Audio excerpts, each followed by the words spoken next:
This channel does not promote any violent, harmful, or illegal activities. All content provided by this channel is meant for an educational purpose only. Top quality और consistent performance के लिए सिर्फ silver pump नाम याद रखना। বিভিন্ন জায়গা থেকে মূলত সীমান্ত এলাকার জেলাগুলো থেকে যখন ভুতুরে ভোটার নিয়ে আমরা এত খবর পাচ্ছি, তখন আবার জাল নথি দিয়ে ভোটার কার্ড, পাসপোর্ট সেগুলোও তৈরি হয়ে যাচ্ছে। এরকম চক্রের পর্দা ফাঁস হলো। ভুয়ো নথি তৈরি করে চাকরি দেওয়ার নামে কয়েক কোটি টাকা প্রতারণার অভিযোগ। সোদপুর থেকে গ্রেফতার এক ধৃত তপন রায়ের বিরুদ্ধে নদিয়ার তেহট্টেও ভুয়ো নথি দিয়ে পাসপোর্ট তৈরির অভিযোগ রয়েছে। আর কি জানতে পারছি আমরা এর সম্পর্কে, কিভাবে এই চক্র চলছে, সবটাই জানবো। অনন্ত আমাদের সঙ্গে রয়েছেন, কথা বলবো তার সঙ্গে।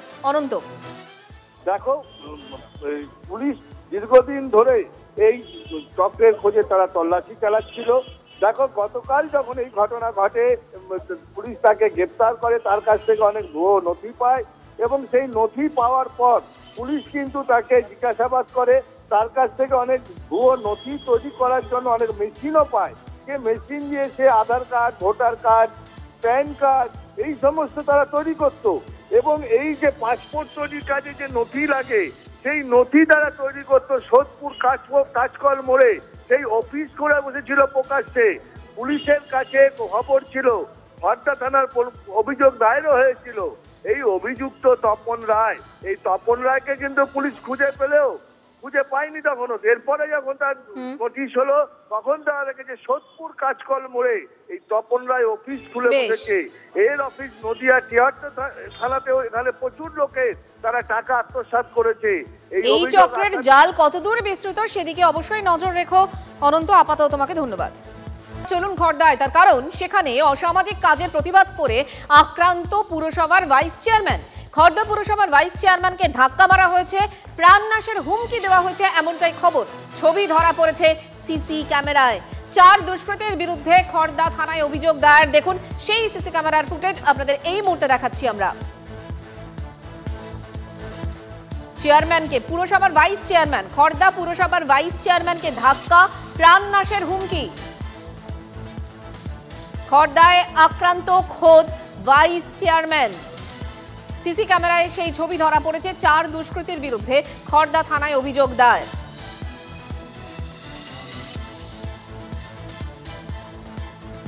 অসামাজিক কাজের প্রতিবাদ করেছিলেন খড়দার পুরসভার ভাইস চেয়ারম্যান এবং সে কারণেই তাকে হুমকি দেওয়া হয়েছে, প্রাণনাশের হুমকি দেওয়া হয়েছে বলে জানা যাচ্ছে।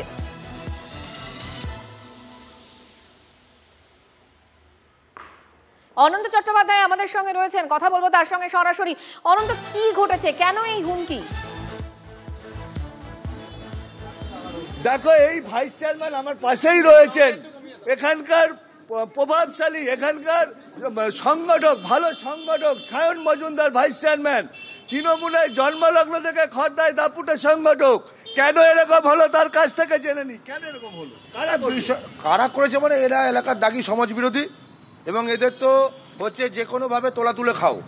এবং এই সমগ্র এন্টায়ার রওড়াবাজার অঞ্চল জুড়ে এই সন্ধ্যার পর থেকে যে হারে দুষ্কৃতীদের দাপাদাপি হয়, এবং এটা তো সকলেই জানে, আমাদের অনারেবল চেয়ারম্যান থেকে শুরু করে দলের সভাপতি সকলেই জানে বিষয়টা। আমরা বহুবার পুলিশ প্রশাসনকে চিঠি দিয়েছি। এই রওড়াবাজারে যে তলাতে যে আমাদের তো রওড়াবাজার একটা পৌরাঞ্চলের সম্পত্তি। আপনাদের সরকার, আপনাদের পুলিশ এখনো এই দুষ্কৃতীদের গ্রেপ্তার করেনি। সেটা পুলিশের আইসি জানবে, আইসি বিচার করবে। কেন উনার নিশ্চয়ই একটা কোনো বাধ্যবাধকতা নিশ্চয়ই আছে, যার জন্য উনি গ্রেপ্তার করতে হয়তো ভয় পাচ্ছে।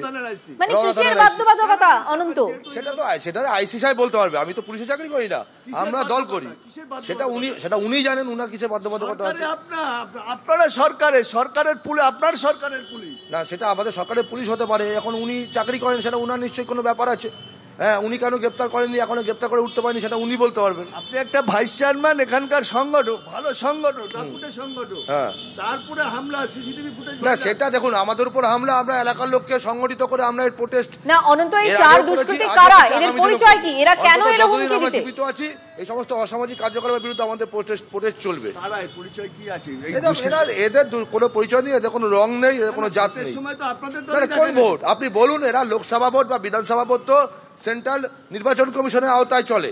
তা কোনো এখানে কি কোনো দুষ্কৃতিরাজ কোনো অ্যালাউ হয়? না, এই যে পেঁয়াজ ছোটকা, এই তো আপনাদের ভোটের সময় সৌগত রায় ভোটের সময় দেখা।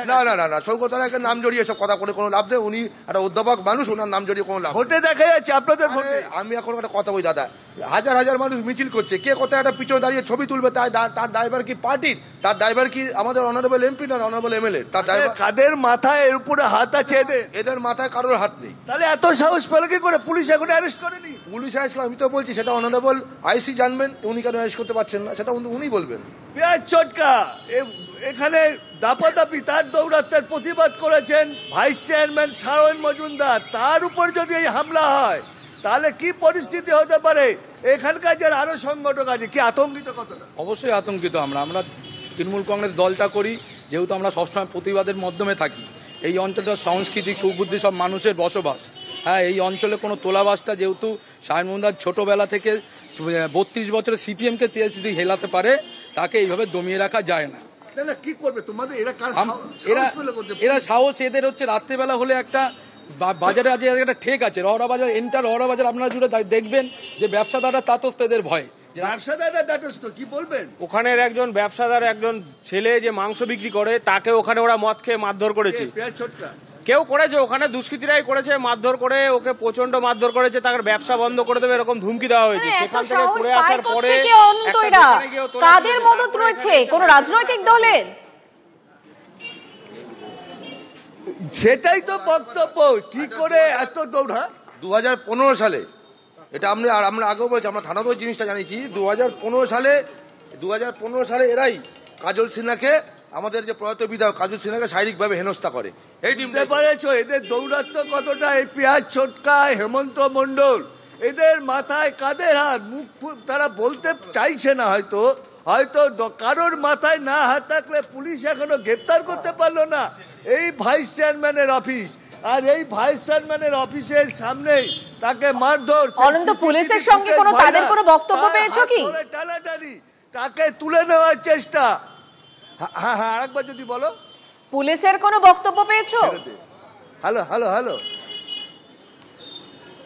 দেখো সিসিটিভি ফুটেজে দেখা যাচ্ছে ভাইস চেয়ারম্যানকে ধরে টানাটানি। যদিও এই ঘটনাস্থল এখানেই সায়ন মজুমদারের অফিস, আর এই অফিসে প্রকাশ্য তার হাত ধরে টেনে নেওয়া, উঠিয়ে নেওয়ার চেষ্টা, গুলি করে মেরে দেবে এরকম হুমকি। ভাইস চেয়ারম্যান অনন্ত, আমাদের নজর থাকবে। অনন্ত, তোমার সাথে আবারও কথা হবে। আপাতত তোমাকে ধন্যবাদ।